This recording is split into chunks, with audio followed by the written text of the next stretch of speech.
Здравствуйте, уважаемые телезрители. Вот под такой бравурный гимн хозяев поля, хозяев стадио Олимпика, клуба «Рома». Начинается у нас матч, центральный поединок 28-го тура итальянской серии А, в котором столичная «Рома» будет принимать миланский «Интер». Противостояние юга и севера продолжается. Стадио Олимпико не заполнен до отказа, но мест на нем свободных не так уж и много. И вот смотрите, в какой красивой оболочке этот стадион, трибуны. Нам показали Франческо Тотти, который, естественно, принимать участие в этом матче не может. Не будет он играть до конца сезона. Безусловно, это серьезнейшая потеря для хозяев, для Ромы. Но команда справляется и без него, и справляется весьма неплохо, проходя турнирную дистанцию, на удивление, резво.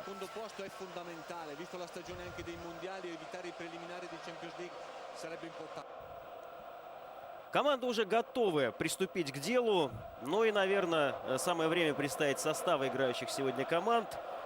Есть тут некоторые вопросы, как всегда у нас по серии А. Вот, в частности, состав Ромы. Непонятно до последнего момента было, кого выпустит Лучано Спалетти на то место, которое занимал Франческо Тотти. В прошлом матче Винченцо Монтелло играл, но вот он решал долго-долго между Монтеллой, молодым Алеандро Росси и гондурасцем Эдгаром Альваресом. Но в итоге, судя по всему, остановился все-таки на Росси. Это воспитанник Ромы, и до него мы, безусловно, дойдем. А пока таков состав. Рома в воротах 32-й номер Дони. В обороне справа Кристиан Пануччи, слева 25-й Леандро Куфре, в центре 5-й Филипп Мексе и 13-й Кристиан Киву. Два опорных полузащитника по традиции. 16-й Даниэле Де Росси и 15-й Оливье Дакур. Он выступает ввиду дисквалификации на один матч воспитанника Ромы Аквилани. Ну и группа поддержки или группа атаки, как называйте, кому как угодно. 11-й номер справа Рикардо Тадей, слева 30-й Мансини. И в центре 20-й Симоне Перотто и 28-й Алеандро Росси. Вот этих футболистов определил с первых минут на поле Лучано Спалетти, главный тренер столичной Ромы. Что касается его коллеги Роберто Манчини, то у него состав таков. Под первым номером Франческо Тольдо. В обороне справа Хавьер Санетти, 4-й номер. Слева Пьер Воме, 33-й. В центре 2-й Иван Рамиро Кордоба и 23-й Марко Матерацци. В полузащите в центре 8-й номер Клаудио Писсаро.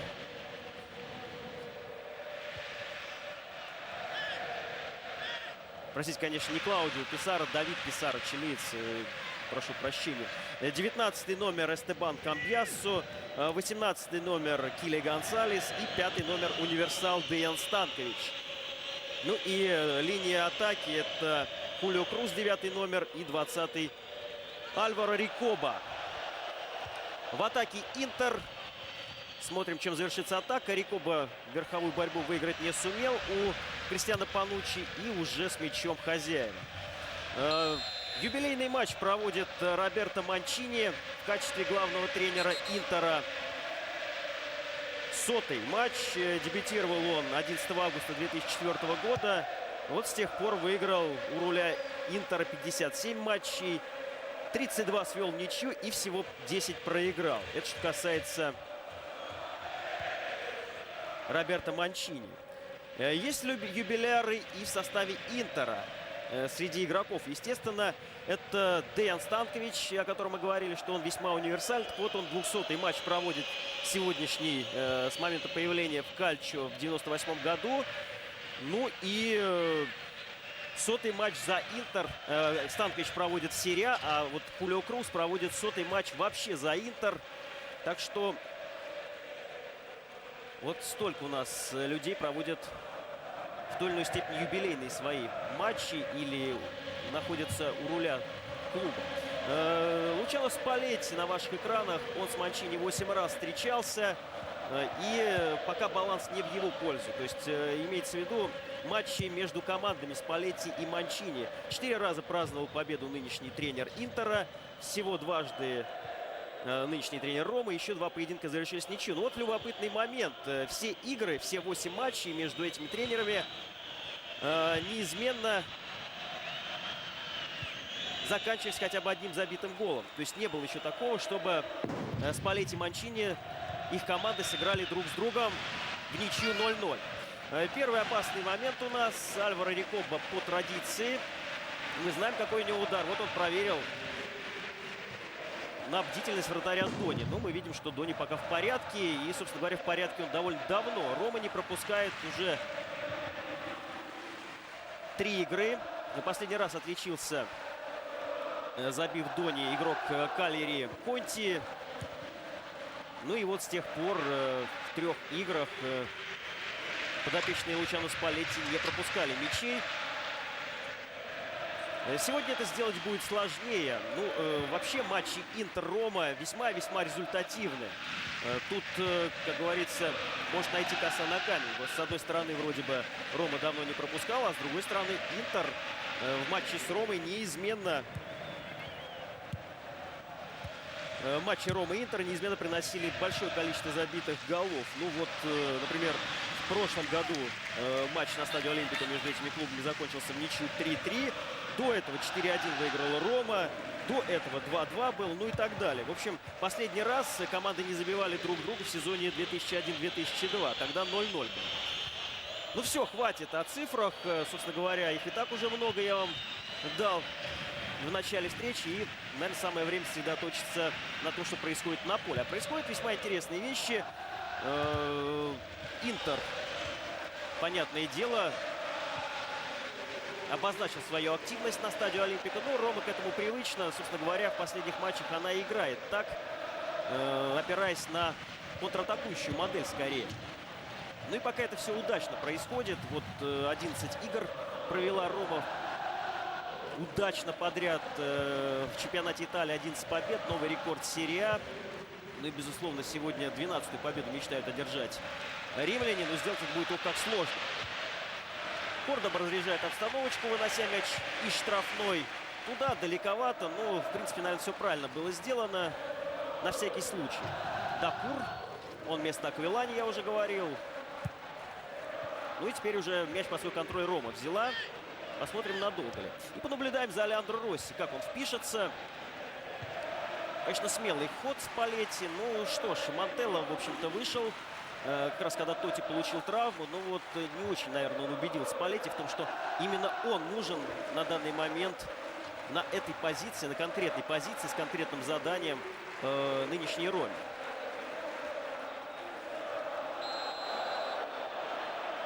Ну а как уже говорилось, Росси молодой, многообещающий талант. Много их подросло за последнее время в римском клубе. Совсем он молоденький, 87-го года рождения.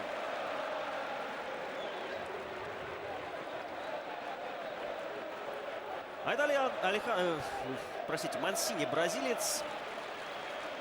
Весьма-весьма результативный в 2006 году. Собственно говоря, он второй по результативности после зимнего перерыва.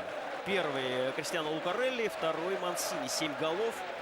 В общем, раззабивался бразилец. Стучится в дверь национальной сборной, но Парейра его не замечает. Тренер сборной Бразилии. Атакует Рома и весьма опасно. Даниэле де Росси. Мансини там был поблизости, а наносил удар Тадей. Очень сложный удар. Там небольшой рикошет случился. И с большим трудом Тольда сложился, несмотря на свой рост. Сделал это безошибочно. Хотя, конечно, сложновато ему было. Ввиду как раз вот рикошета. Что ж, Тольда пока был травмирован Жулио Сезар. Так занял место в рамке довольно прочно. Жулио Сезар поправляется. Сказать сложно, что Манчини там будет думать после того, как бразилец окончательно войдет в строй. Поправляется также Хуан Себастьян Верон. Это, конечно, серьезное подспорье для Интера. Интер, кстати, не будет играть в Лиге Чемпионов, в отличие от других итальянских команд в ближайшее время, на следующей неделе. Ответный матч у нее всего лишь через 2 недели. Все потому, что нельзя проводить 2 подряд дня матча на одном и том же стадионе. Ну, а мы знаем, что Милан и Интер делят Сан-Сиро пополам. Но вот Милан играет на следующей неделе, а Интер через. Мансини в штрафной. Это может быть весьма опасно. И можно даже забить. Удар, гол! 1-0 Рома ведет в счете. Вот такой у нас дебют. Интересно, кто остановит Рому? Казалось бы, что Интер это самый такой явный кандидат. Все-таки уже рекорд есть, но продолжает Рома настаивать на увеличении. Тоти, безусловно, рад, обнимается со всеми, уже стоит на ногах. В прошлой встрече в римском дерби он в основном сидел. Тяжело ему после операции было передвигаться. Сейчас мы видим, уже все более-менее заживает. Ну и вот победы Рома, они, конечно, только на пользу здоровья идут капитану римлян. Еще раз смотрим, отмечаем великолепное действие Мансини. Ну и, конечно, здесь напортачил Пьер Вома, по-моему, между его ног проскочил мяч. Во многом, конечно, может быть, это и случайно, но от случая никто в футболе не застрахован. И вот Вома, конечно, пострадал серьезно. Наверняка сейчас не в лучшем настроении продолжит встречу. 1-0 впереди Рома. 9-я минута. Тадей. С первой же попытки хозяева открыли счет. В общем, как уже говорилось, сначала вроде Интер так попытался завладеть инициативой, а дальше вот угроз дела не пошло. И, конечно, вне себя. От разочарования, скорее, больше Роберто Манчини. Чем ответит Интер? Будем смотреть. Ну вот, уже одна статистика у нас подтверждена. То есть, как минимум 0-0 команды не сыграют, и гол опять они забили. Сколько их будет, сказать сложно. И сколько еще не будет пропускать Ром. Куфре на Дакура. Ну и вот так прочно взяли мяч под свой контроль римляне. Забыл представить вам арбитра. Молодой Тициано Пьери судит, 71-го года рождения. Довольно много он обслуживает матчей в нынешнем году.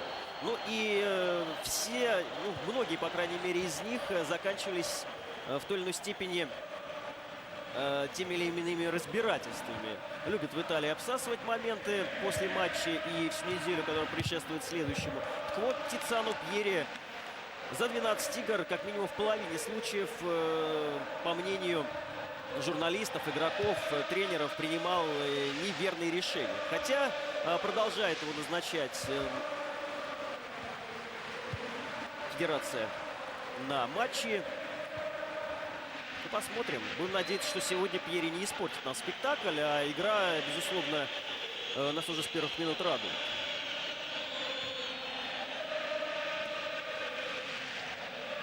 Там еще раз показывают атаку результативную. Ну и отметим, еще Матерацци здесь проскочил. И не успел он помешать Мансини. Но вот здесь он не успел, а дальше просто уже и сил не было. И возможности никаких догнать Мансини. И все очень быстро бразилец сделал. Мигом сориентировался. Конечно, мог между ног Вомы мяча не проскочить. Но мог отскочить куда-то в центр штрафной. А там набегали еще пара игроков, хозяев. В общем, все продумано. Хотя и, казалось бы, стихийно возникла атака. Дакур в центре поля. Владеет инициативой Рома. И играет действительно в удовольствие себе и своим поклонникам. Победы они, конечно, и сплачивают, и придают уверенности. И все вот эти проблемы Ромы, которые были летом, да и по ходу первого круга, часто возникали они с составом, с дисквалификациями, с невозможностью дозаявлять новых игроков. Ну и вот все эти проблемы как-то потихонечку заросли. Сейчас о них, наверное, никто уже и не вспоминает, что были такие проблемы. Как будто из другого уже времени, как будто они. Ну вот Росси, посмотрите, отрабатывает. И, наверное, вот Монтелло так не мог действовать. Даже не наверное, а точно бы Монтелло не смог, даже если бы очень захотел. Давид Писсаро на газоне. Штрафной бьет Интер. Рикоба. И контратака Рома.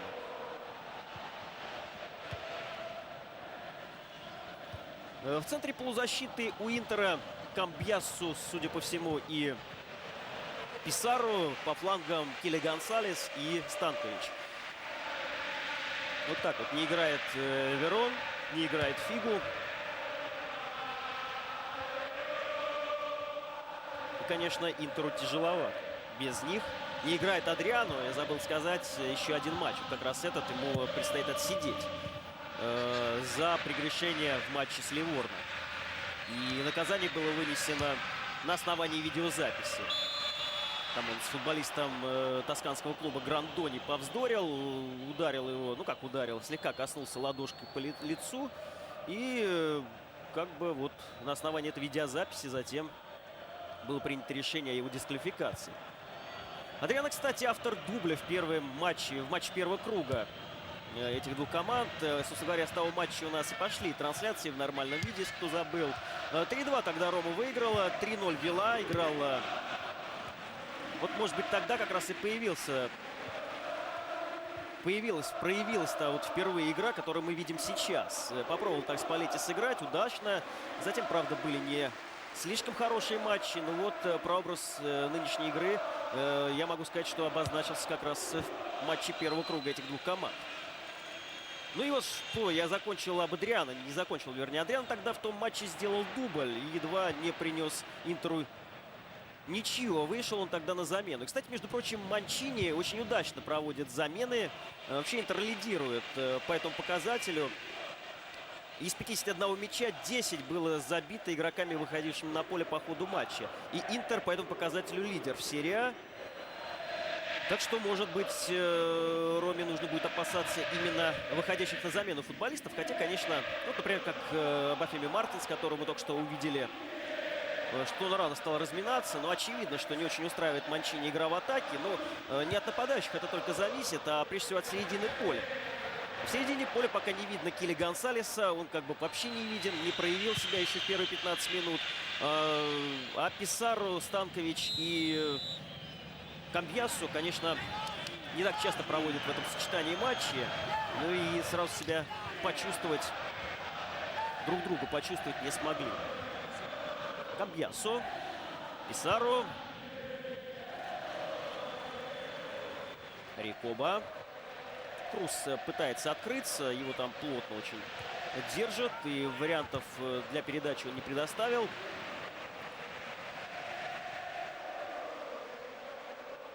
Между этими командами всего 4 очка. Это значит, что если Рома сегодня выиграет, то минимальное преимущество. И, кстати, между прочим, Рома в более, наверное, хорошем положении будет находиться, если вдруг сегодня выиграет. У Интера вскоре игра с Самдорией, затем Лацио, затем Парма. Еще миланское дерби там будет. Ну, в общем, серьезные такие матчи-то. А вот у Ромы, например, после нынешней игры матчи с Аскули, с Мессиной и, наверное, 2 серьезных испытаний. Вот как раз через 2 тура ожидают Рому. С интервалом в неделю сначала Ювентус на выезде, а потом Фиорентина также на выезде. И вот если эти 2 матча римский клуб пройдет, ну, с минимальными потерями, я так думаю, то тогда действительно можно и даже на второе место. Милан не так уж сильно оторвался от Интера и Ромы. Можно будет и побороться. Ладно, это все еще впереди. А пока у нас Перотто из предела штрафной нанес удар. Блокировали его защитники. Перотто игрок сборной. Сыграл он против Германии. Но своей игрой он убедил, похоже, Марчелло Липпи, что нужен он команде будет предстоящим летом. Кстати, Липпи понравился также еще один игрок Ромы по матчу с немцами. Это Даниэле де Росси. Что вот такая связка вполне может образоваться и в сборной. Ну, экспериментировал, безусловно, Липпи во Флоренции. Однако, тем не менее, о чем-то это говорит.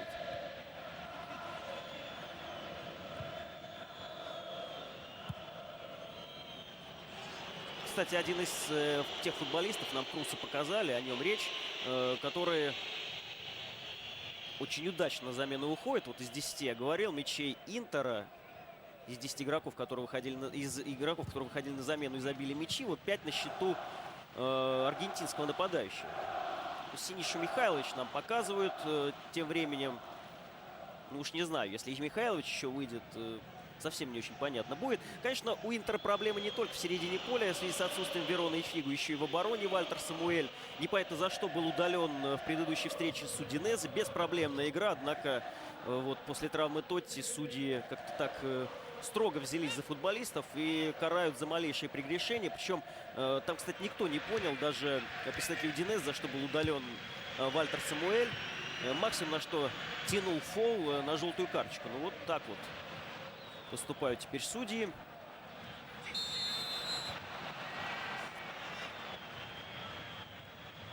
Последний матч 28-го тура. Безусловно, важнейшую победу одержала Фиорентина сегодня на последней минуте, переиграв в тосканском дерби Сиену. И вот вновь обогнала она Рому.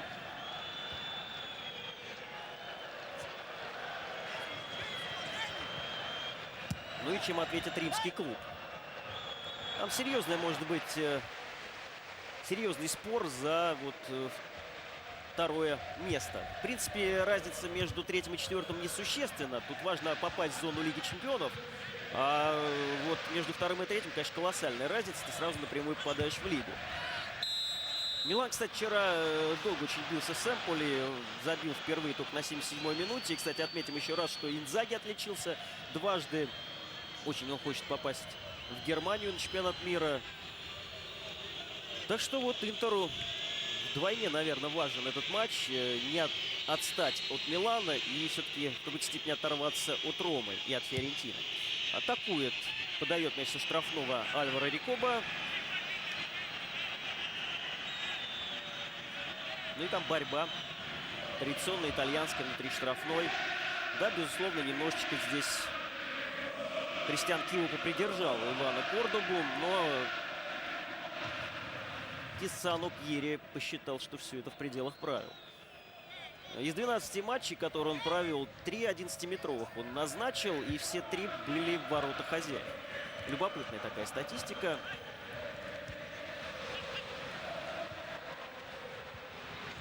Рикоба. Очень нахраписто атакует Интер. И пока у него немногое получается впереди. Вот контратаку прервали таким образом. Кордоба, конечно, мог нарваться на желтую карточку. Пьери его пока просто предупредил устно. Тактический фол в середине поля. Ну, наверное, правильно оборвал он. Как Рома умеет контратаковать, Интер уже почувствовал в сегодняшней игре. Де Росси. Назад. Рома теперь может спокойно здесь покомбинировать.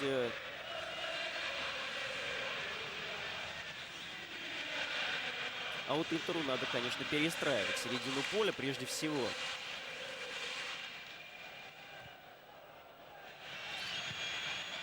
Многое в Италии зависит от того, как ты переходишь эту середину поля. Можно, конечно, посредством длинной передачи от своей штрафной. Ну, вот как сейчас, например. Но, однако, это все может легко оборваться. Камбьясо.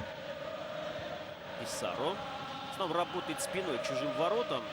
Конечно, это не тот футболист, которого мы помним по игре за Удинезе. Там он безусловным лидером был. Сейчас пока об этом можно мечтать. Только, может быть, передержал его Манчини на скамейке запасных. И вот Писаро в некоторой степени потерял уверенность. С другой стороны, когда Интер выдал впечатляющую 12-матчевую серию, которая одержала 11 побед и один раз сыграл ничью, ну, нечто подобное, вот как сейчас у Ромы. Мы вот все говорим о сериях римской команды, ну и немножко подзабыли о том, что Интер не так давно нечто подобное сделал. Но вот тогда как раз блистала связка Камбьясо-Верон. И как раз тогда ее разбивать Писаро или еще кем-то было вроде бы и не с руки. Манчини. Однако на поверку оказалось, что, наверное, все-таки стоило подпускать Писаро к основному составу, чтобы иметь полноценную замену. Рома ее лишена. А Интер как раз-таки может набрать футболистов, но, однако, не пользуется этим.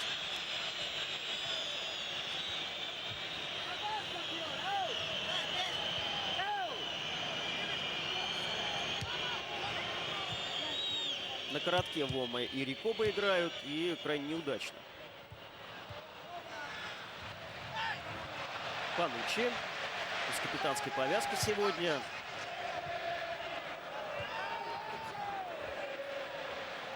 Камбьясо. Выжимают. Стараются не прижиматься игроки Ромы к своей штрафной. Стараются выдвигаться побыстрее к футболистам, владеющим мячом. Но и в какой-то степени это способствует разрядке обстановки внутри штрафной. То есть говоря, мяч туда и не доходит практически. Памятуя о том, что есть футболисты, которые могут ударить издалека, вот стараются не допускать этих ударов. Прежде всего опорные полузащитники Ромы, но и защитники, которые выдвигаются, как я уже говорил, на игроков, владеющих мячом.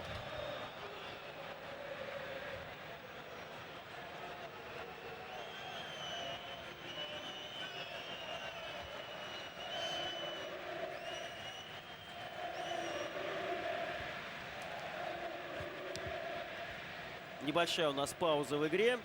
Быстренько о матчах, которые состоялись в 28-м туре. Киево-Лацио 2-2, Фиорентина-Сиена 2-1, Лечи-Палермо 2-0, Ливорно-Кальяри 0-1. Первая победа сардинской команды, отметим, выездная. Мессина-Парма 0-1, Тревиза-Реджина 0-1, Удинезе-Аскали 1-1, Милан-Эмполи 3-0 и Сампдория-Ювентус 0-1. И вот последний матч 28-го тура мы с вами наблюдаем.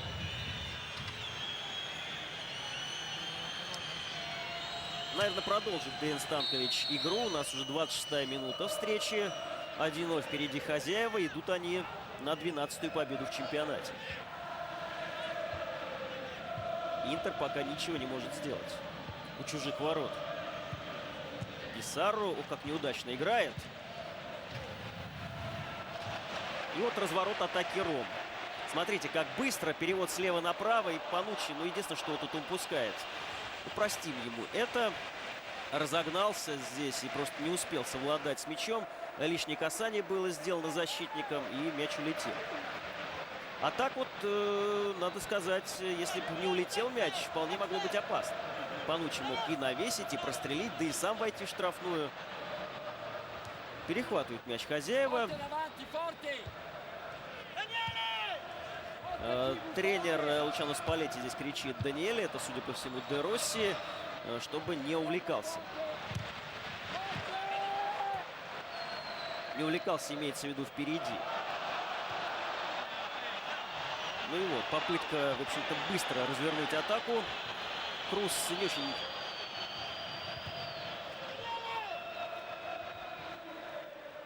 поворотливым оказался.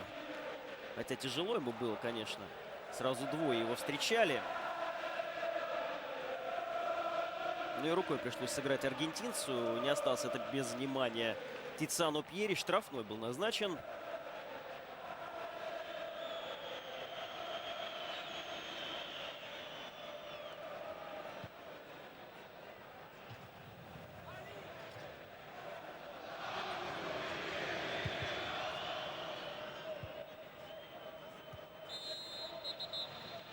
Да, мяч не вышел, конечно, из штрафной. Надо повторить все.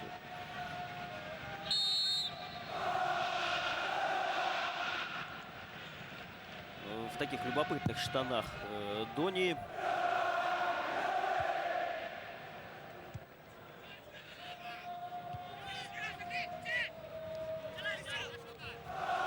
Хорошо ставит спину Пануччи. Ну и Кили Гонсалес, наверное, первый кандидат на замену. Не получается игра у него по ходу сегодняшней встречи. И смотрите, второй раз уже ошибаются довольно непростительно футболисты Интера. В первом случае Писарро, на этот раз Матерацци. Такое ощущение, что в некоторой степени побаиваются даже вот резких этих выпадов со стороны хозяев.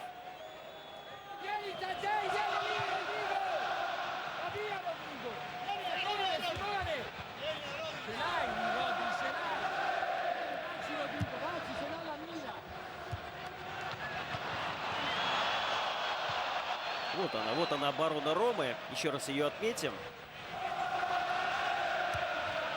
Пока сбоев не дает она. если нету продолжения какого-то острова впереди, лучше его отправить, то бишь мяч, куда-нибудь к центру поля. Наверное, это правильно. Панучи.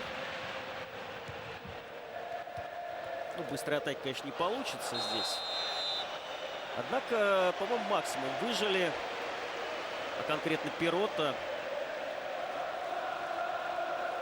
Вома нарушил правила. Он так слегка попридержал, и Пирот оказался на газу.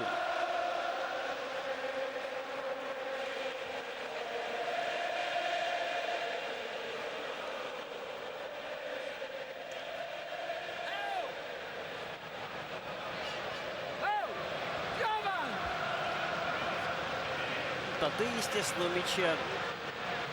Спалетти, конечно, великолепный тактик. Просчитывает все до мельчайших подробностей.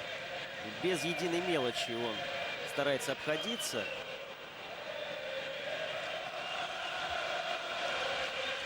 Очень много он проводит с футболистами у макетной доски, если по старинке так можно было бы выразиться. Ну и приняли футболисты его, прежде всего. Тотти принял. Что такое Тотти для Рима? Лишний раз объяснять, наверное, не нужно. Ну и вот, найдя контакт, конечно, это поспособствовало, этот союз Спалетти и Тотти, и на благо пошло всей команде. Ну и, конечно, еще отъезд, наверное, Антонио Кассано, который, наверное, в самый нужный момент покинул Рому. Мансини. Не очень удачный заброс. Да, талант, конечно, безусловный. Кассано вчера забил за Реал ворота Атлетико. Но насколько он не сдержанный, насколько он талантливый, настолько же и не сдержанный. Мог на тренировке обидеть ни с того ни с сего футболиста. Не просто футболиста, а ветеранов команды обижал. Батистуту, Алдаира. И действиями, и словами. В общем, все это копилось. Наконец, вот стало выливаться какие-то конфликты. Сначала мелкий, потом посерьезнее. Вот, наверное, почему я и сказал, в самый нужный момент Кассано покинул Рому. Так уж сошлось, может быть, случайно, что, покинув Рома, лишившись Кассано, Рома пошла вверх. Рикоба выполняет штрафной. Даже не выполнял, а просто бил, судя по всему, поворотом. Рикоба талантище невероятный, но вот свой талант он зарывает какими-то одному ему понятными действиями очень глубоко в газон.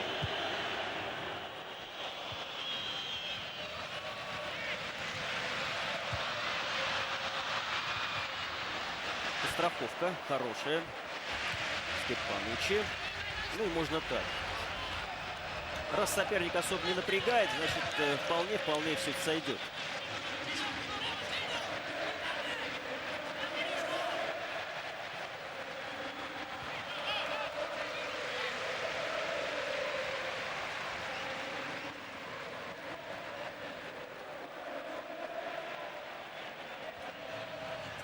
Куфре. Мансини. Сохранил мяч для команды.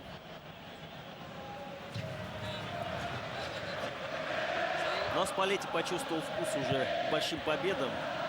Не так давно заявил, что если бы только Рома начала сезон, даже как играет сейчас, вот тогда бы мы с самим Ювентусом посоревновались. Конечно, это слагательное все наклонение, но тем не менее какая-то толика правды в его словах, безусловно, присутствует. Как я уже говорил, осенью было тяжеловато Роме. Новый тренер, неопределенность с игровыми и неигровыми делами. Кассано тоже, кстати говоря, вписывался. Но в итоге Рома барахлила и искала свою игру. Конти и Тотти вместе. Две легенды римского клуба. Оба были чемпионами Италии. Конти в 83-м, Тотти в 2001-м. Мансини уже на правом фланге. Очень большой объем работы бразилец проделывает из матча в матч. перемещается по всему фронту. Конечно, без него нынешнюю Рому представить сложно. Это обычные итальянские штучки. Сейчас разберутся, тем более аргентинец рядом. Ну вот так вот. Таде и Камбьясо. Два аргентинца в коробочку, в оборот взяли, вернее, бразильца. Совладали, как говорится, с маленьким. Луиш Фигу, первая замена Манчини, не вытерпел он до перерыва. Очень странно вообще вот этот выбор в пользу Кили Гонсалеса не очень был понятен. Фигу в порядке, ничто его не беспокоило. И вот такое решение Манчини, судя по всему, не оправдавший себя. Это уже на все 100 можно сейчас говорить. Вот он покидает поле. Что теперь? Фигу на свой привычный фланг, Станкович на свой левый фланг. Ну и центр Камбьясо и Писаро. Сейчас, конечно, поострее будет выглядеть Интер. Я, конечно, не знаю, может быть, там что-то и произошло между футболистом и тренером. Хотя, честно говоря, вот перед матчем ничего об этом не говорилось. И Фигу присутствовал в ориентировочном составе. Подождем, может быть, в обзоре что-нибудь понятно станет. А до этого потерпим и сосредоточимся на матче. Рикоба. Довольно неплохо разгоняется атака, но передача, конечно, никуда не годится. Непонятно, то ли бил, то ли простреливал Фигу, но первое касание, ладно, первый блинкомом у португальца иногда такое случается. В мастерстве ему не откажешь. Вообще хотел, наверное, по уму, может быть, даже и проверить, как там Дони не застоялся.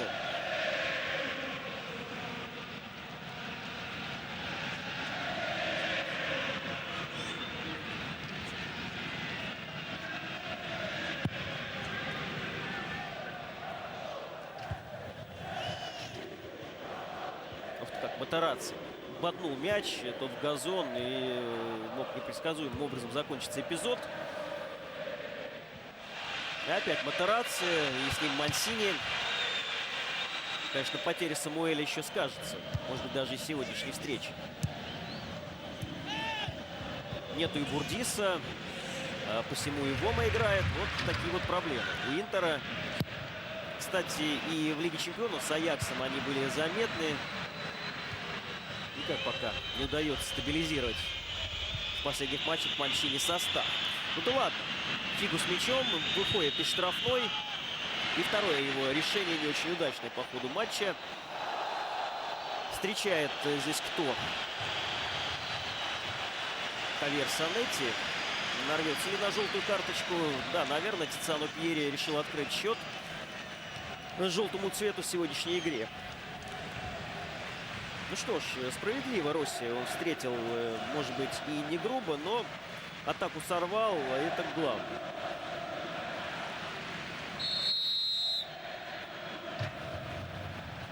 Пока Киву справляется с Крусом, имеется в виду верховая борьба. Крус, безусловно, львиную долю своих мячей забивает со второго этажа. Но, впрочем, конечно, и на земле он играет весьма и весьма неплохо. Ну, просто... Вот если уж играют с Крусом впереди футболисты Интера, то стараются почаще забрасывать штрафную верховые передачи, нежели когда на острие атаки Адриано находится.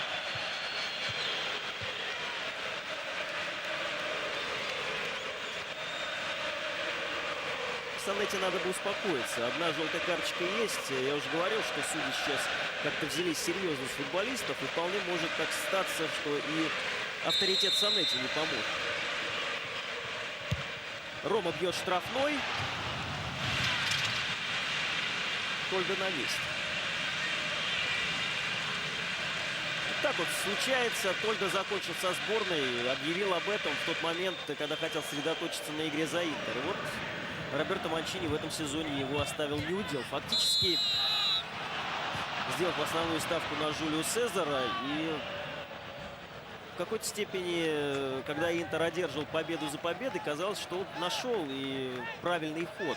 Жулио Сезар, в общем-то, не зря считается вторым номером сборной Бразилии сейчас, вслед за Дидой. Но, однако, сказать, что он играл безошибочно, нельзя.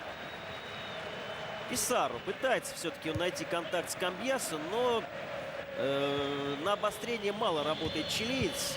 Играет скорее проще. Я уже говорил, скорее всего, из-за того, что пока в сезон он не вошел.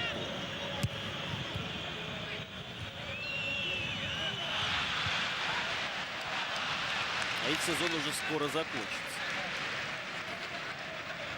Хочет, кстати, того же Писаро Рома. Надеется, что будет снят запрет. И вот когда он будет, тогда, может быть, пополнится римский клуб новыми футболистами.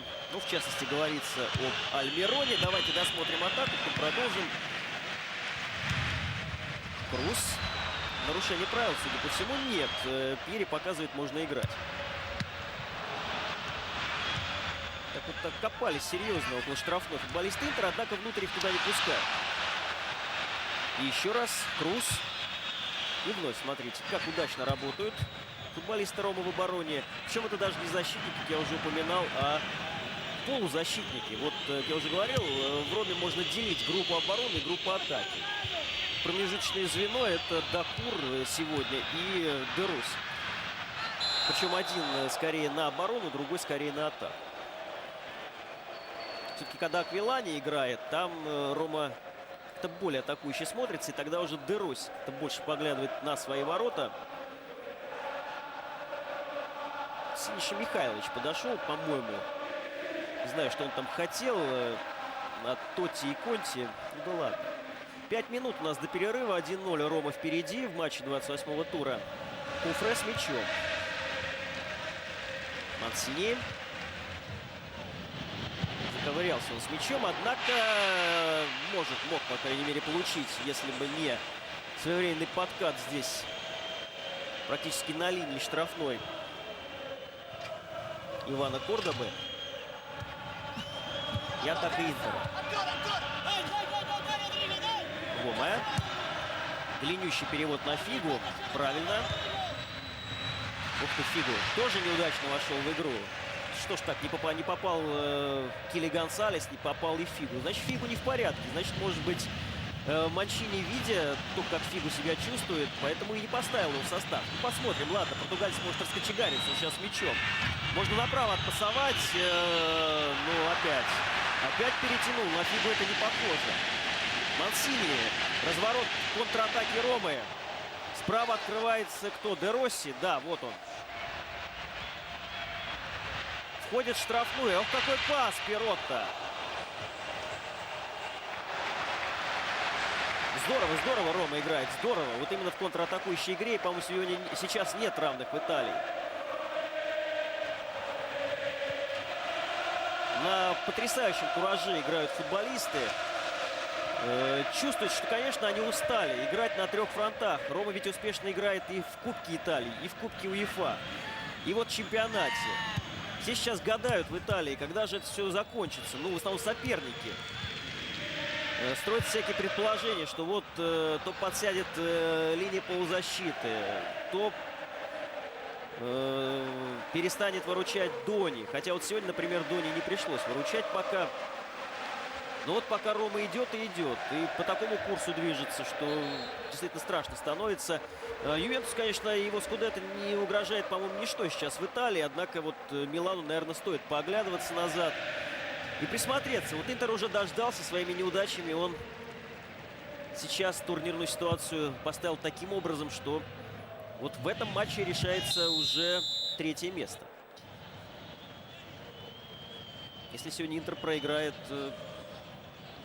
Я уже говорил, календарь таков, что миланцам будет сложно. Сложнее, по крайней мере, чем Роме, оставшиеся игры провести с наименьшими потерями.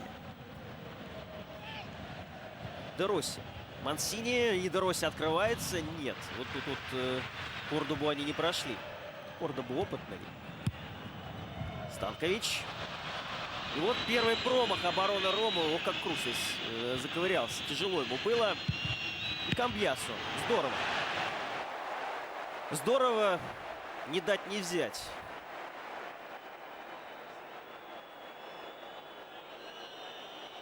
Ну и Дони. Это сложный мяч был. Скакал он по газону. Летел в уголочек. И вот впервые бразильскому вратарю Ромы пришлось проявлять свое мастерство. Писаро. Рикоба. И еще раз отметим Дони. Не стал он дергаться. Конечно, Рикобе было тяжело там придумать что-то другое, чем просто прострел. Однако и он мог быть опасным. Вот Кану вчера забили похожим образом. По-моему, Гидемель это сделал. Ворота Кана в матче с Гамбургом. Так что не будем преуменьшать вот в этом эпизоде заслугу Дони.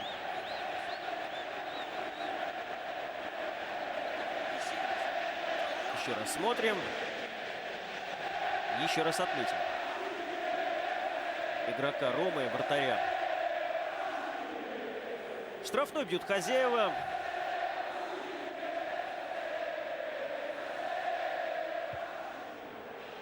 И обратите внимание, в общем-то, не так много футболистов в чужой штрафной вот на эти стандарты приходят. Тоже маленький, но штришочек. Рома играет не безбашенно, очень строго. Казалось бы, на чужой половине бьют штрафной. И мы видим, что ограниченным довольно контингентом подопечные Спалетти идут вперед. Наверное, все это тоже прорабатывается на тренировках. Не зря же. Вот, максимум 3 футболиста присутствуют в чужой штрафной. И защитников там не часто увидишь. Ну, пожалуй, только Мексе. Как опасно. Вот.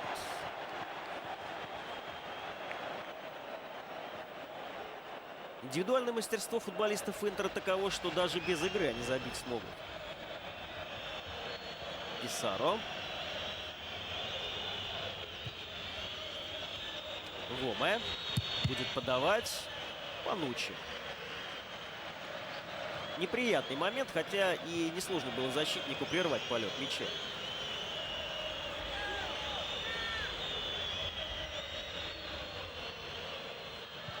На Круса, естественно, и там вот с небольшим напряжением работали защитники. Получил, по-моему, в спину. Сейчас нам покажут. По-моему, Кристиан Киву. Или нет, Даниэль Де Росси. Это был. Пришел помочь.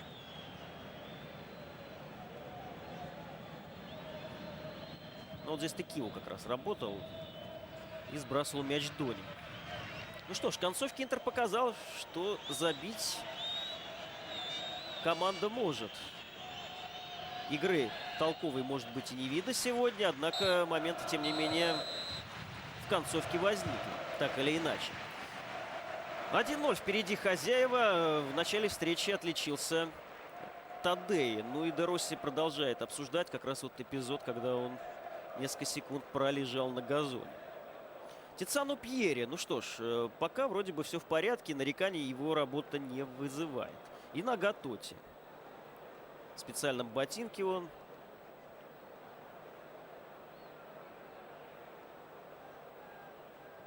Футболисты идут на отдых. Ну и, наверное, мы с вами тоже чуть-чуть отдохнем.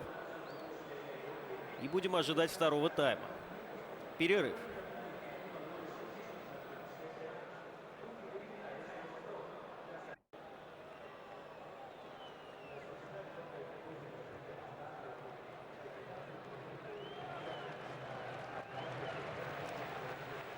Вот-вот стартует второй тайм матча Рома-Интер.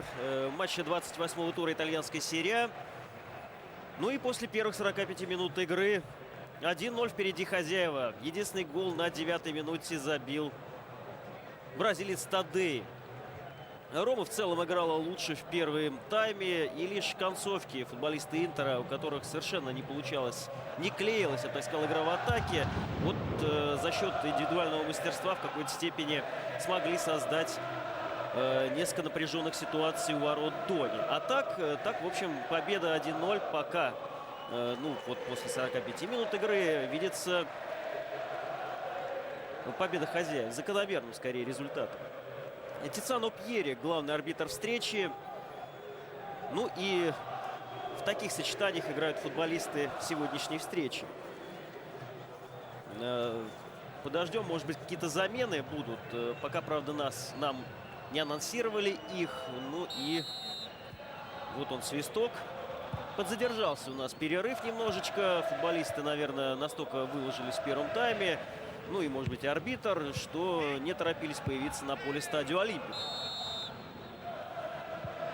Вместо положенных 15, все 20, даже чуть-чуть больше продолжался перерыв. Ну, будем надеяться, что поможет это футболистам. Итак, составы. В воротах Интера Франческо Тольдо под первым номером. Справа в обороне Хавьер Санетти, 4-й капитан команды. Слева 33-й Пьер Вон. В центре второй номер Иван Рамиро Кордоба, 23-й Марко Матерацци. В полузащите ушел с поля 18-й номер Кили Гонсалес по ходу первого тайма. Вместо него под 7-м вышел Луиш Фигу. Он расположился справа.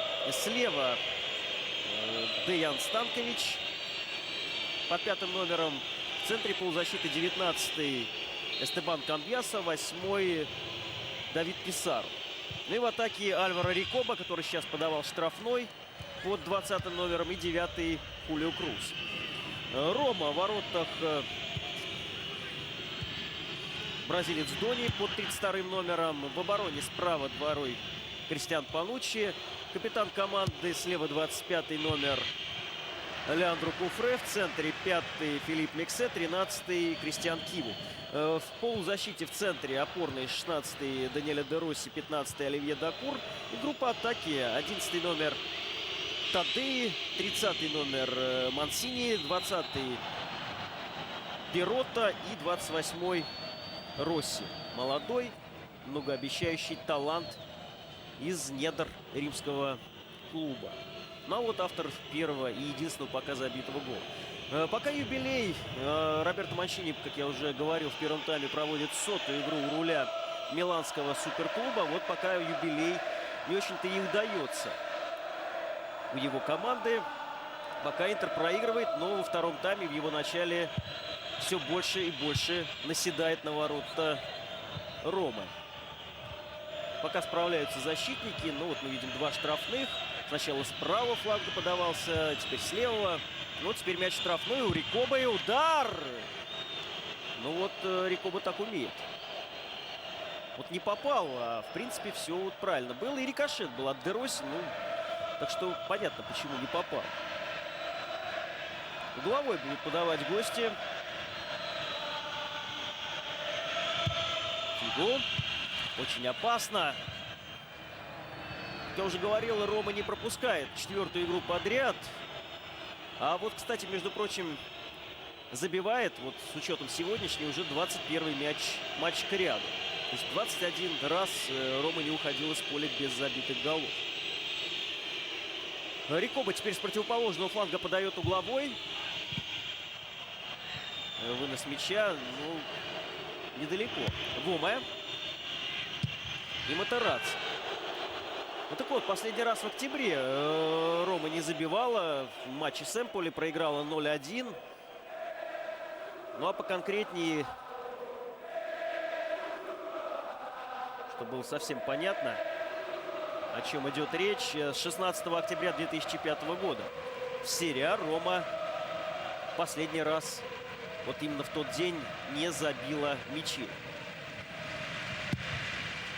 Вышла в 1/8 финала Кубка УЕФА, в полуфинал Кубка Италии и взобралась уже на 4-е место в серии А. Если сегодня выиграет, подопрет Интер очень высоко к потолку. 1 очко будет тогда у команд разница, и это весьма-весьма существенно. Баннер в поддержку Томази. Томази вот вылечился и потом вышел, стал играть. Может быть, и не всегда в стартовом составе. Чаще все-таки с скамейки начинал матчи. Ну и вот такие травмы не дает ему полноценно считаться игроком стартового состава Ромы. Но поддерживают его болельщики, любят его время. Томази, безусловно, может быть, и не столь большая легенда, как Тотти, но, тем не менее, футболист, который за Рому играет с начала 90-х, конечно, серьезная фигура. Собственно говоря, из команды, к примеру, вот Карлоса Бьянки, который тренировал, взял Рому в 96-м году, только Тоти Томази остались. Томази был незаменимым футболистом в чемпионском сезоне, да вообще очень серьезной фигурой не только в Роме, но и в сборной Италии долго считался. Фабио Капелло на него серьезную ставку делал, имеется в виду в Роме. Ну, а тренер сборной, соответственно, в этой команде. С мячом Рома. Де Росси. Хорошая передача по задумке. Ну и проходит она. Тадей в одно касание на... Кого ж там? На Пироту, конечно. Пирот открывался в штрафной. Что ж, вновь Рома показала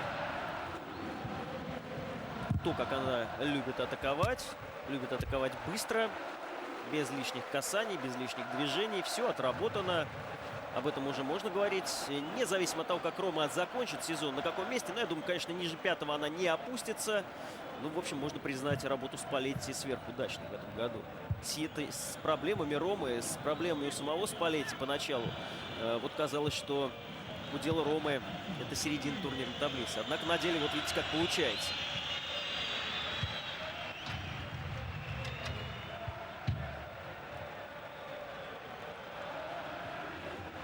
Батараци.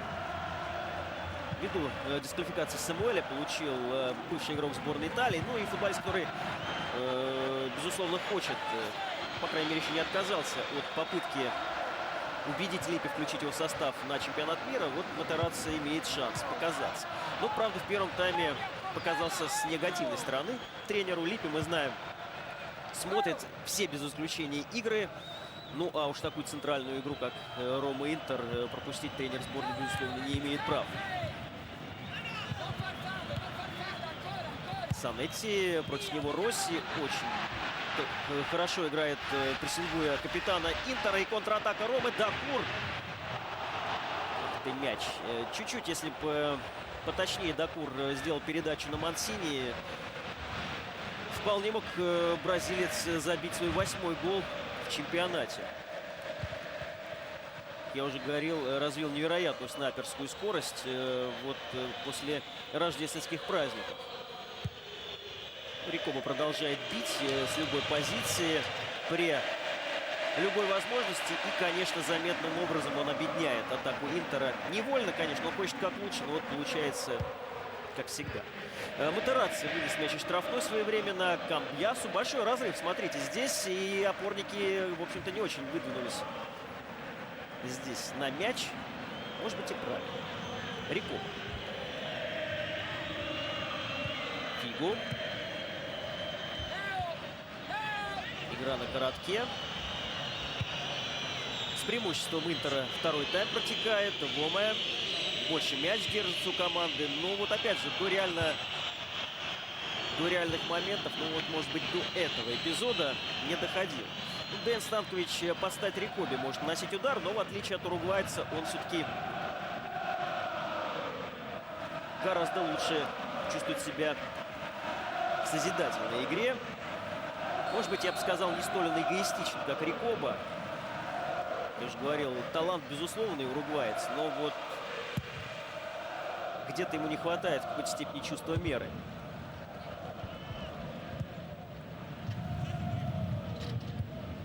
Станкович все-таки по-рациональнее действует. Упоминал и в первом тайме, что 200-ю игру он в серии А нынче проводит на стадию Олимпику. С учетом... Имеется в виду в серии А, конечно, что серьезно весьма показатель. С 98-го года он играет в Италии.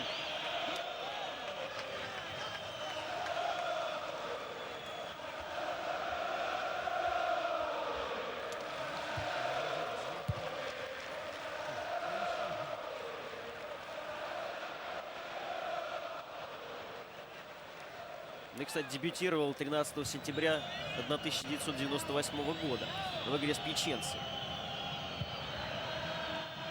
8 лет в Италии, очень серьезный показатель.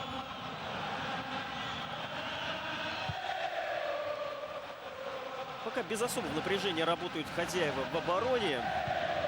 Киму, Мексе.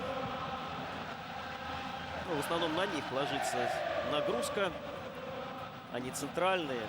Ну, а Интер сегодня не слишком хорошо использует фланги. В первом тайме, как я уже говорил, Кили Гонсалес неудачно начал встречу. Затем Фигу его заменил. И, кстати, тоже по ходу первого тайма не вписался в игру. Несколько необдуманных решений. Передерживал мяч португалец. А когда не передерживал, действовал не в попад. Так что не в очень хорошем тонусе находится Луиш Фигу. Где-то в какой-то степени он подсел.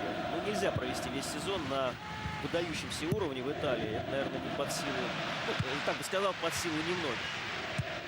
Куфре. Матерацци снимает мяч в воздухе. Писарро не обостряет ситуацию. Вот он отдал передачу и, в общем-то, вперед особо и не идет. Можно обратить внимание, что вот в какой-то степени это сказывается. Опасный момент. Мансини едва не сделал счет 2-0. Ну а Рома просто вроде бы играет. Ну как просто? Значит, надо отработать все. Тадей мигом находит Мансини. И Мансини одним касанием обрабатывает мяч, вторым наносит туда. Никакого вне игры нету. Все это просчитывается. Все это видно со стороны игроков Ромы. И они этим пользуются. Причем это не в Интере даже проблема. Не в том, что играют, к примеру, Вома, Матерацци. Они играют, к примеру, Бурдису и Самуэль. Просто Рома сейчас очень хороша. Именно в быстроте контратак. Фигу в штрафной. Против него Куфре. И да, Курш на помощь пришел. И совместными усилиями отбирает они у португальца мяч. Но португалец как-то особо и не препятствовал им в этом. И еще после этого не стал атаковать. И опять теряет мяч. Да, крайне неудачно играет сегодня Фигу. И очередная контратака у Ромы может получиться. Тадей. Очень хорошо. Очень хорошо. Пирота. Но вот здесь затянул. Не в стиле сегодняшней Ромы затянул. Симона Пирота. Ну, вот такие Интер. Рикоба перед ним. Панучи. Писарро. Очень медленно играет чилиец. Не стал Тициану Пьери останавливать игру. И опять не останавливает. Вот так. Игра без свистков у нас сегодня. Во втором тайме пока. Вот поэтому отсутствие свистка вело в некоторое замешательство вело игроков Ромы. Лексе. Ну, здорово пока. Фигу уже в центре.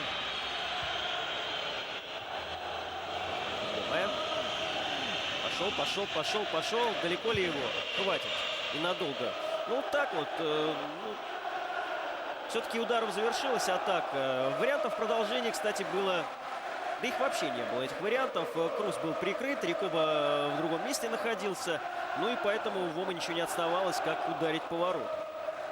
Все-таки какая-то точка в комбинации, пусть и плохая, поставлена. У Ромы все более акцентировано. Если уж бьют, то бьют в тот момент, когда другого решения нету. Если пасуют, ну, за исключением эпизода с Пиротой, все тоже в тот момент, когда нужно. Оттого и смотрится игра Ромы сейчас более цельно. Росси оставляет приятное впечатление. Он, кстати, не играет чистого нападающего. Ну, в общем, и задание у него, кстати, Спалетти, я уже говорил, не быть чистым нападающим, не работать на чистых мячах. И вот, кстати, это его главное отличие от Монтелло. И это дает ему повод играть и в следующих играх.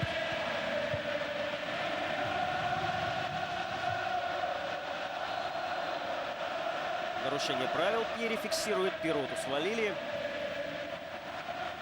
Ну и Матерацци. Естественно, фолов. Ну, 29. Начало второго тайма. В общем, вполне в духе итальянской серии А. Даже, я бы сказал, немножечко не добирают фолов футболисты. Бьяса знатный в этой части футболист. Он, конечно, особо церемониться ни с кем не будет. Но тем более в таком матче. Очень хороший сезон у Камбьяса, но тоже в последних играх подсел. Рома бьет штрафной. И едва здесь Панучи. Случись какой-нибудь рикошетик, быть бы голу, думаю. Вроде бы так с видимым спокойствием Тольда забрал мяч себе в руки. Однако, это, наверное, показное что-то было, дабы внушить уверенность своим защитникам, ну и несколько напугать игроков Ромы. Ну, их этим вывести из равновесия нельзя. Таким вот образом. Ну и пока у нас игра без ворот в какой-то степени. 15 минут во втором тайме, 1-0, Рома впереди. И голов что-то пока немного у нас. Не только в сегодняшнем матче, но и в туре. Я уже говорил, последние матчи Ромы и Интера — это, помимо захватывающих игр, это еще и сверхрезультативный футбол. Я не называл, еще один результат был не так давно зафиксирован. Вот на этом самом поле Интер не так давно 5-4 выиграл. Что делайте выводы сами. Один мяч — это чрезвычайно мало. Но это было все без полетия. Дакур забрасывает мяч в расчете на Мансини, но бразилец вряд ли достанет мяч. Нет, ну судья чуточку опоздал. Мне показалось, что выскочил он за пределы поля. Однако вот Мансини его сам туда отправил. Наверное, совесть заела за несколько секунд. Это не Мансини, был Перотто. Прошу прощения, а Манчини готовит у нас замену. Бафеми Мартинс, ведь надоела беззубость атаки главному тренеру Интера. И Мартинс скоростной, способный убежать. Но вот если бы он еще и забивал с такой же скоростью, как убегал от защитников, тогда, конечно, цены бы им не было. Ну, тогда бы Мартинс и звездой считался. А так пока только весьма-весьма крепкий нападающий итальянской серии А. В ряде матчей, конечно, тандем Мартинс-Адриано работал на все 100. Но это было так редко, что вспоминать особо не хочется. Рикоба очередной штрафной готовится выполнить. Стенки совсем нету. К чему это приведет, смотрим. Подача, ну вот так вот. Стенки не было, зато Де Росси выбил мяч за пределы поля на угловой и получает комплимент от вратаря своего за простоту в принятии решений. Я уже говорил, в обороне надо играть просто. Там борьба. Опять все спокойно. Подбор за Интером. Рикоба не успел далеко от углового флажка отойти. Передавал мяч на Фигу. Тот может на Воме. Однако Фигу хочет по-иному. Ну вот по-иному захотел и потеряли мяч. Его партнеры. Выдержала я паузу. Там зарубка намечалась. Однако закончилась она в пользу хозяина. Это Раци. Не умеет этот футболист чисто играть.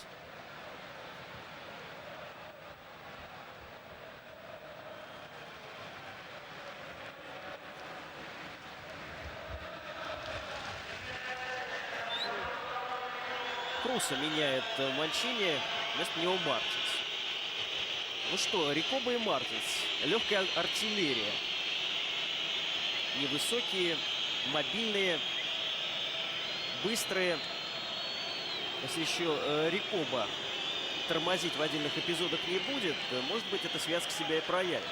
Еще впервые, по-моему, такое сочетание нападающих на конкретном отрезке матча выбирает Манчини. Убирает он габаритного нападающего совсем. Ну, раз не идут верховые передачи, раз выход Фигу на замену не сыграл определяющие роли пока, значит, надо что-то менять в атаке. И дело даже, может быть, не в Крусе, просто так вот складывается обстоятельства, что надо менять подход в передней линии. Посмотрим, к чему приведет выход Мартинса. Ну, по крайней мере, теперь убегать будет кому. Матерацци дежурную желтую карточку получает. Я нисколько не сомневался, что он ее сегодня заработает. Хотя здесь, вот честно говоря... вот. Вот так вот, да? По совокупности, что ли? Вот здесь, вот, все, этот эпизод как-то без внимания у меня остался. Да, конечно, за это надо желтую карточку показывать.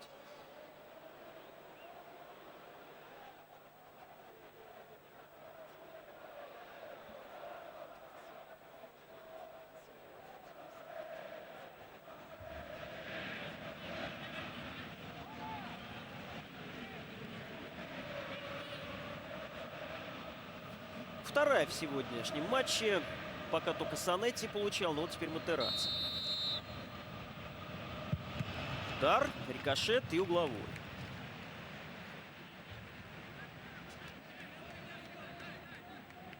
Первые будут подавать футболисты Ромы напротив 4 у Интера. Ну и, может быть, с первой же попытки что-то интересное нам покажут. Сейчас как раз кто-то и пойдет. Или нет, смотрите, опять только Пануччи из защитников, Де Росси и Пиротто. Дапур вот пристраивается, там примеривается. А Миксе пришел еще. Едва мяч не получил. А удар у нас нанес поворотом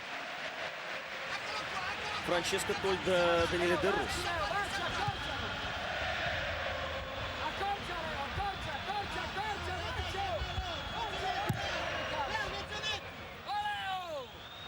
Мартинс. До мяча не добрался. Селенок много, а вот массы пока не хватает футболисту. Даже не в конкретном сегодняшнем матче дело, а вообще по турниру. Ну и Мартинс, конечно, съездил на Кубок Африки. Это тоже забывать не стоит. Какие-никакие силы он там оставил. Причем даже очень серьезно, наверное. Не цепляется пока игра. Причем не только у Интера, сейчас и у Ромы не получается подолгу держать мяч. Впрочем, Рома-то выигрывает. И поэтому может себе позволить некоторую такую не вальяжность, а скорее спокойствие на своей половине поля. Какая разница, с каким счетом выигрывать? В общем, фейерверк мы, безусловно, сегодня не увидим. Раз сейчас уже после часа сыгранной игры не получилось усмотреть его в сегодняшней встрече. Однако борьбы хоть отбавляет.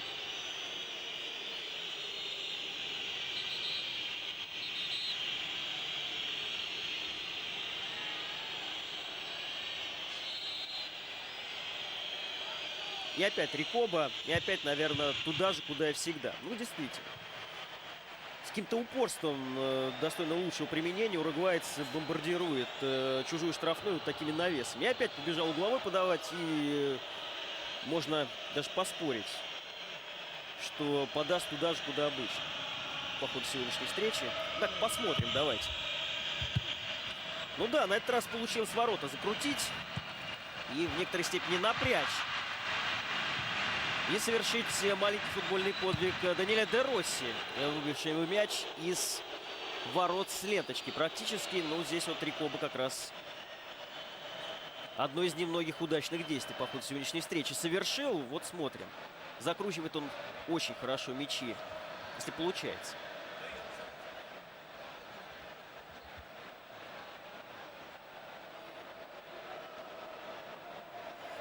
Молодец, Де Росси. Опять, кстати, спокойно все. Вроде бы такая пограничная, пожарная даже в некоторой степени ситуация была. Дони, травма плеча. Может быть, поэтому не сумел он выбить. Или вот как раз момент прыжка, когда он пытался достать до мяча посланного с углового Рикобой. Вот тогда либо потянул, либо что-то еще случилось. Скорее потянул.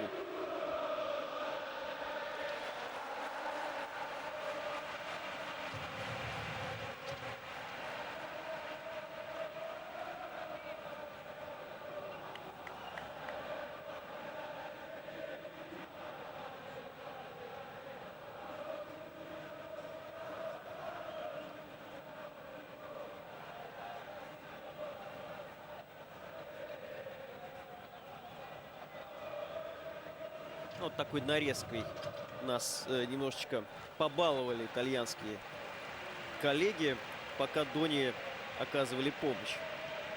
Действительно приятнее смотреть на какой-то позитив. Еще одна замена. Манчини готовится. Сезар у нас показался. Футболист, пришедший в январское трансферное окно из Лацио.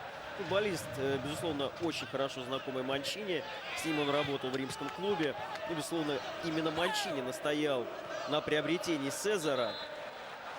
Была у него травма, еще полученная в Лацио, поэтому не сразу по приезде в Милан он стал играть за Интер. Однако вот потихонечку начинает Манчини его подпускать к составу. Ну и в свете вот последних проблем в середине поля это, конечно, серьезное укрепление.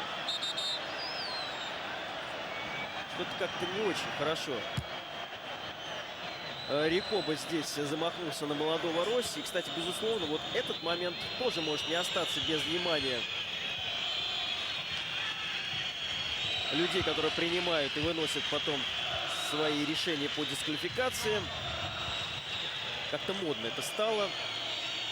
То, что остается за пределами видимости арбитра, затем обсасывать и на этом основании выносить решение.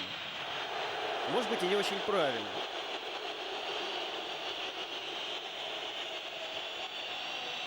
Там в возбуждении каком-то человек, который отвечает за камеру, который стоит рядом со скамейкой запасных. Вот он так, наверное, обрадовался. Ну или наоборот, огорчился. Скорее огорчился, поскольку это время происходит. Ну, наверное, еще и потому, что Цезарь-то из Лацио. Может быть, бывшему игроку Лацио таким вот образом адресуется своеобразное приветствие телевизионное.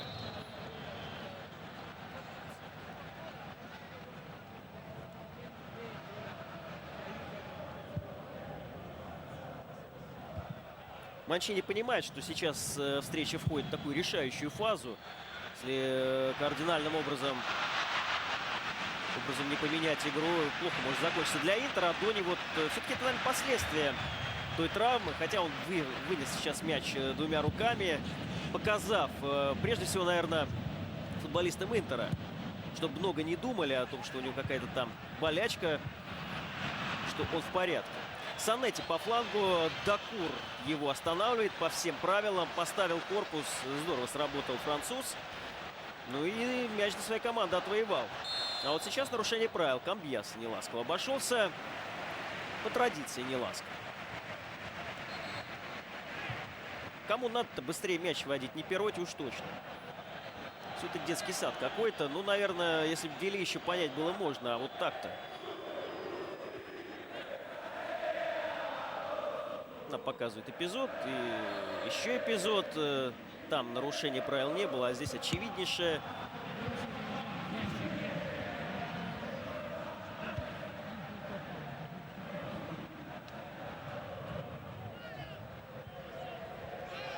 Мансини. Ну, это Кордоба показал свое мастерство по отбору мяча. Де Росси. Пануччи.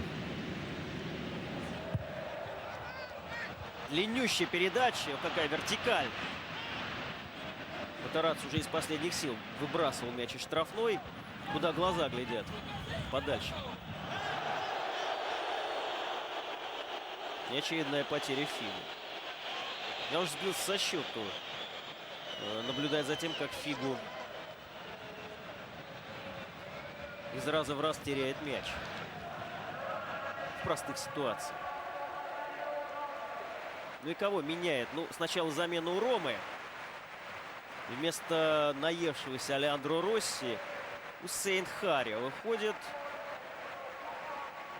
Тоже довольно молодой футболист.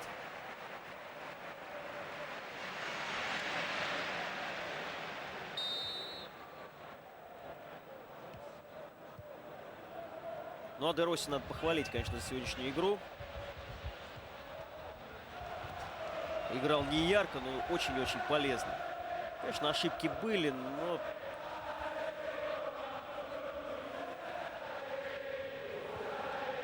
Нам показывают Дони. Я боюсь, что сейчас замена потребуется. И это, конечно, серьезная будет потеря для команды. Есть молодой Джанлука Курчи. И, наверное, стоит все-таки Дони поберечь. Курчи тоже свой молодой талант доморощенный. Может быть, и стоит не рисковать. Даже не то, что в сегодняшней встрече. Вообще здоровьем основного вратаря. Наверняка Спалетти... Ну, его помощники обратят внимание, если Спалетти не видит. Ну, а что касается Хари, то...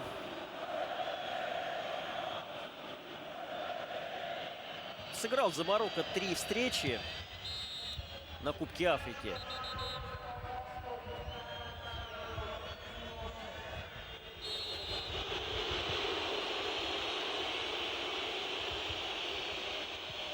И вот слышите, какой свист сопровождает выход Сезара вместо Давида Писаро на поле. Ничего не забывают болельщики Ромы. Конечно, всех футболистов Лацио они наперечет и по пальцам пересчитают и встретят соответствующим образом. Ну а касается, что Харри, то закончу я с ним. 5 игр всего на его счету в нынешнем сезоне. В основном выходил на замену, так что, конечно, Спалетти в очередной раз рискует. Ну и сейчас непонятная ситуация с вратарем. Подождем, но мне почему-то кажется, что требуется вратарю замены. Пока штрафной противоположных ворот. Пока Дони может немножечко перевести дух. Мансини у мяча, 27 метров по центру прямо. И удар, наверное. Да, буквально прошивает он стенку, не попадая в створ ворот.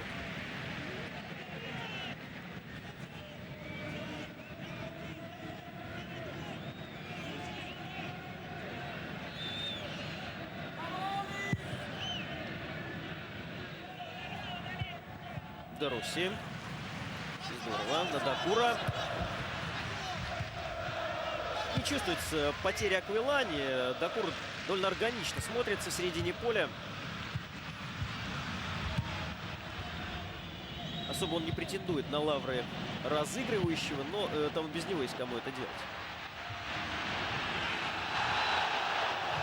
Что там, Матерацци Мансини, по мнению трибун, остановил недозволенным приемом. Тизано Пьери не реагирует. Де Росси можно ударить. Ах ты, неправильно сделал Де Росси. Все, уже замахнулся, надо было бить. Хотел сыграть потоньше, и в итоге вот потерял мяч. Пришлось таким образом тормозить атаку. Заварушка у нас. Рикоба против Пануччи. Нет. Рикоба здесь против другого футболиста, а Пануччи его сдерживает.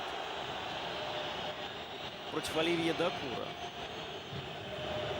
Накаляются у нас страсти, но, в общем, было бы удивительно, если бы не произошло этого. В матче первого круга, мы помним, все закончилось удалениями Верона и удалением Тотти. Ну и вышел из себя тогда Роберто Манчини и заработал свою первую в нынешнем сезоне дисквалификацию. Вторую тоже не так давно он заработал. В общем, по этому показателю, наверное, мог с ним конкурировать только бывший тренер Удинезе Серсо Косми. Ну и желтая карточка Дакуру. Мы уже сказали.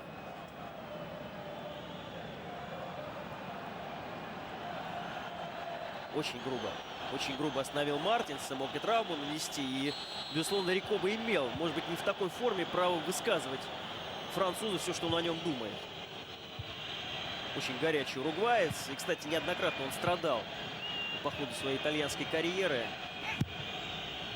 нарываясь на удаление. Выпускают здесь защитники. Едва ли не в первый раз за второй тайм Альваро Рикобу. И тот едва не создал голевой момент.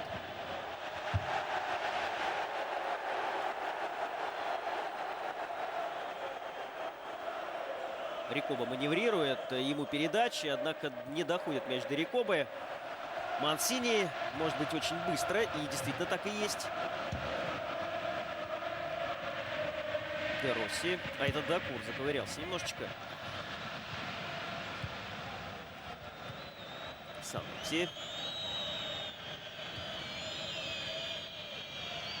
Что, выход Сезара обозначает только то, что Фигу теперь больше в центре у нас работает. Или Сезар там. Или по ситуации будет меняться.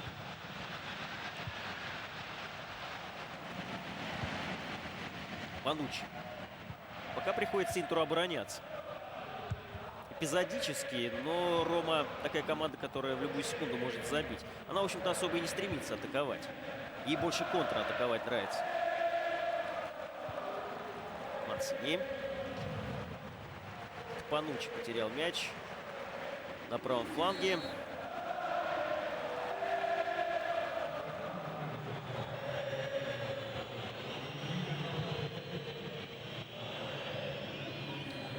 Да нет, ну, конечно, сложно было рассчитывать здесь на 11-1. Хотя Мансини именно вырваться хотел. И рука у Матерацци шла по направлению к корпусу Мансини. В общем, судья был более привередливым, мог бы и пенальти назначить. Мартинс. Против него Нексе и угловой. И вот сейчас, кстати, самое-самое неприятное начинается для Дони. Сейчас будет подача, и там уж придется, хочешь не хочешь, работать руками и корпусом. В общем, серьезная нагрузка сейчас будет на вратаря Ромы. Матарацци. Подбор за Интером. Вома. Санетти. Фигу. Слева направо мяч перевели, затем в штрафную. Опасный момент. Очень-очень-очень опасный. Похож на то, к чему привело в начале первого тайма атака Интера. И вот смотрите, опять Дони держится за плечо. Но почему же его Спалетти не меняет? Ведь очевидно же, что можно только усугубить травму. Тем более это крайне опасно сейчас, вот когда Интер насел на чужие ворота. И смотрите, атакует и атакует, бьет и бьет. Сейчас они почувствовали, что у Дони не все в порядке с рукой. И стараются как раз за счет ударов как-то напрячь Дони. Угловой, очередной уже. Матарацци, вот как здорово он перепрыгнул Де Росси. Правда, при этом облокотился. Станкович был, да, очень серьезным образом облокотился на Де Росси. Конечно,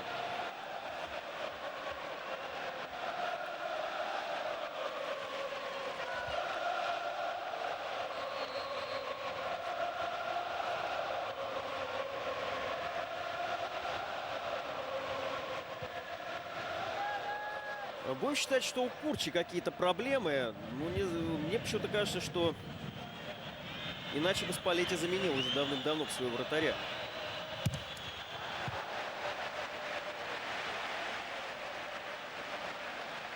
Посмотрел сейчас, может быть, кто еще.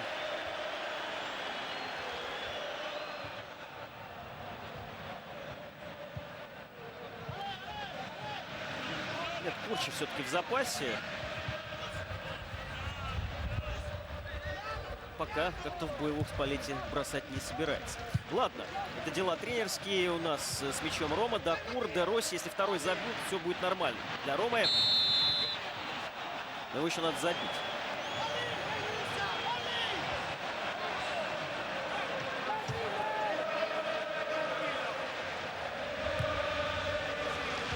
Очень устала команда. Впрочем, и Интер тоже. У него проблем сейчас не меньше. По составу выбор просто больше. Но, однако, вот кадров не хватает. И сейчас потери у миланцев серьезных очень. С составом. В тот момент, когда подсели футболисты, многие травмировались. Дисквалификации повисли на их плечах. Вот сейчас наступает для Интера момент истины. Во многом определяющий матч, во многом определяющий дальнейшую судьбу Интера в нынешнем сезоне. И команда пока его проигрывает. Пануччи. Бьются футболисты Интера. Вот Вома, но вот иногда в такт не попадают. Все эти паузы, они только на пользу Роме идут. Потому что уже концовка матча, нам показали секундомер не так давно, 10 минут оставалось, сейчас еще меньше.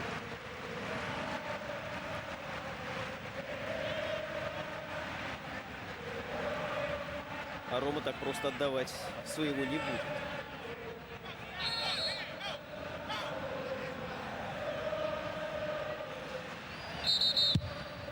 Перебить Тициано Пьери. Что он там увидел, сейчас узнаем. Вот выходит он на авансцену все-таки. Я уже упоминал, что любит он покрасоваться. Молодой, горячий. Ну и вот Тадей получает желтую карточку за то, что, по мнению судьи, он слишком долго готовился пробить штрафной удар. Весьма-весьма спорное решение и крайне популярное на трибунах Стадио Олимпико. Опять же, она все-таки на пользу Ромы. Еще какие-то секунды выиграны. Подача. И здесь вот могло это все закончиться не очень хорошо для футболистов миланского клуба.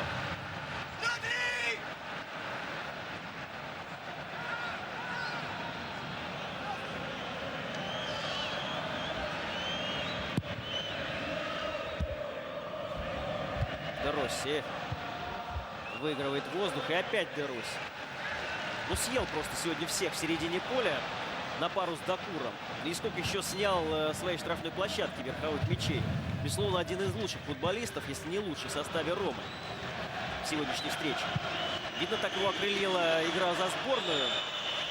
Однако нужно еще 5 минут простоять Роме. Фигу.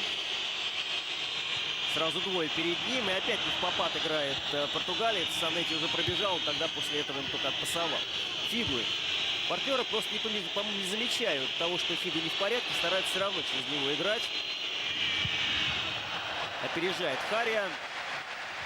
Марокканец, вышедший на замену на уголовного португальца. Ну и удачно он вошел в игру.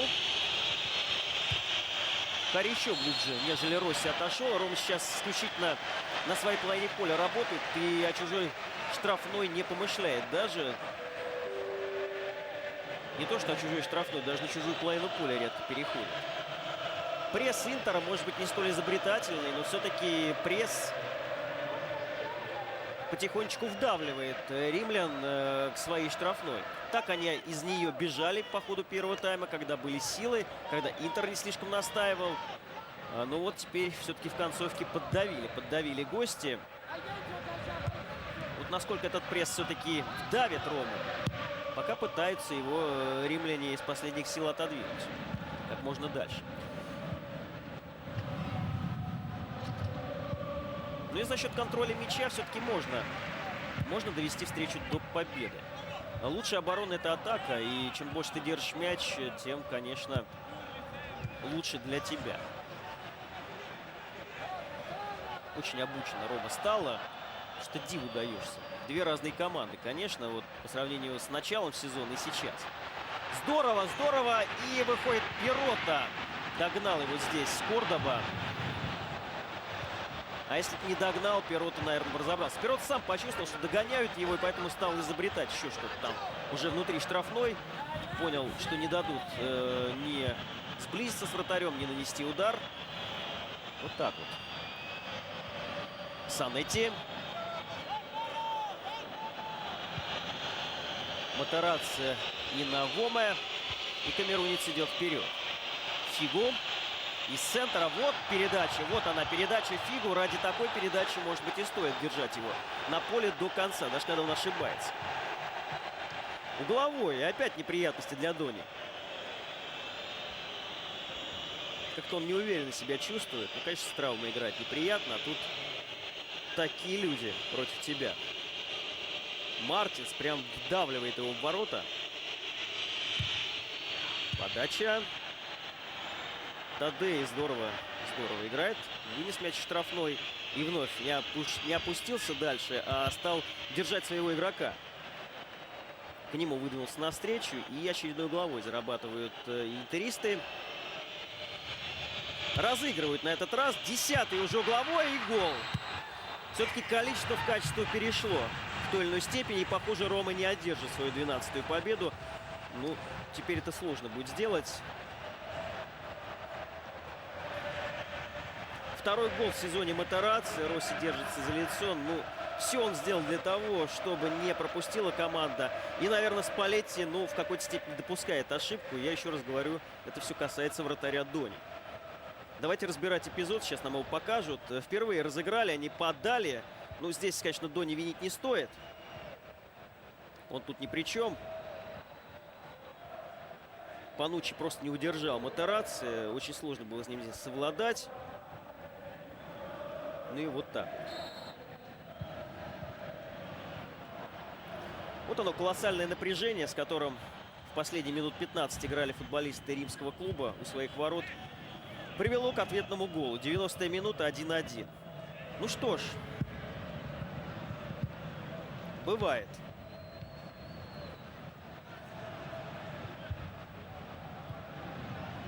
И разрыв 4 очка, похоже, сохранится между этими командами. Насколько эта ничья ударит по амбициям Ромы, по моральному духу команды? Не думаю. Все-таки Интер серьезный клуб. И надо было быть совсем оголтелым болельщиком, чтобы говорить себе, что обязана команда выигрывать у Интера на своем поле. Наверное, все она уже всем доказала, как я уже говорил, Спалетти в том числе. И неважно, какой команда займет место, в итоге все-таки этот сезон можно считать переломным, и который, безусловно, скажется на будущем команды. Ну, нельзя играть ограниченным контингентом в Италии столь длительное время. Тем более на 3 фронтах. А Роме приходится играть практически 2 матча в неделю уже который месяц. Вот он, Томази вместо Симона Перотте. Бурно его встречает стадион. Недоволен Перотто. Естественно, упускать победу на 90-й минуте кому ж приятно.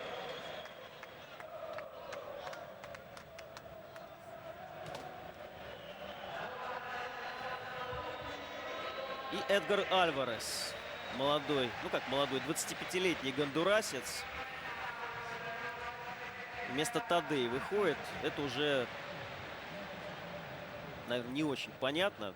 Ну, Спалетти понял прекрасно, что забить его команда будет не в состоянии. Ну, надо хотя бы ничью удержать. Интер, впрочем, такое ощущение, наверное, выдохся в тот момент, когда Матерацци отправил мяч в сетку. Как марафонец, который бежал, все-таки добежал. Пусть не первым, хотя бы там 5-м. Сил просто нету ни на что. Прежде всего, моральных сил играть на победу в оставшиеся 2 с небольшим минуты. Уже компенсированное время идет. Выхолощенные команды, как одна, как и другая. Одна изнурительной гонкой победной, другая проблемами с составом, плюс сегодняшней игрой не слишком удачной, не слишком приятной, может быть, для глаз болельщиков, но, тем не менее, завершающийся достойным результатом. Тем не менее, штрафной бьет Рома, и это может быть опасно. В принципе, любая команда всегда может рассчитывать на какой-то гол, даже пусть и шальной. Вот Рома вполне может на него и рассчитывать.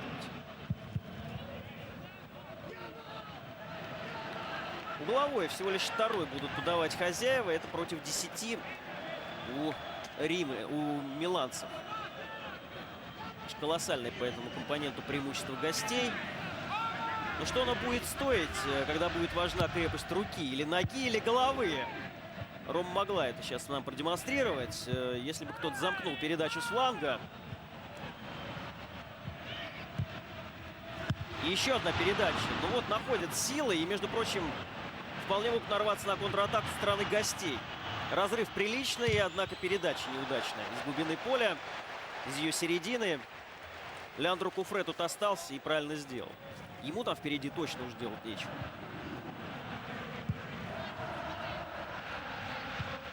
Пануччи.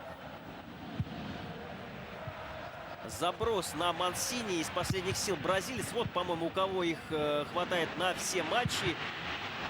От звонка до звонка. Томази. Ну, вот приложился, по крайней мере, чем-то да отметился в сегодняшней встрече. Ну и, похоже, это последнее действие в сегодняшнем матче со стороны футболистов той или иной и другой команды. Сейчас мяч взмоет воздух после удара Франческо Тольда. И на этом матч Рома-Интер, судя по всему, закончится.